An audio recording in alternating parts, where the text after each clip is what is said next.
ইচ্ছেগুলো। হাকিকুর রহমান।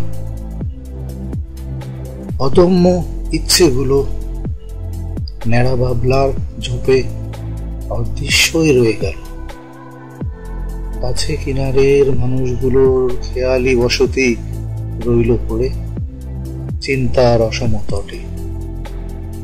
অধরা বৃষ্টির গান শুনি, আঁখি মেলে অশ্রু ফেলে মিশে যায় তার রন্ধে রন্ধে। পোড়া বাড়িটার আঙিনায় শুধু এখন ঘুঘু চড়ে, নির্জনতা ভরে থাকে সারাক্ষণ। অযত্নে বেড়ে ওঠা লতা গুল্মের ফাঁক দিয়ে উকি দেয় ছেঁড়া চারাল,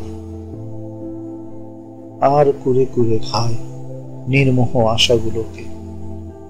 তবু অকস্মাৎ আক্রান্ত হয় ক্রন্দনরত ইচ্ছেগুলো শেষ নিদ্রার উপত্যকায়।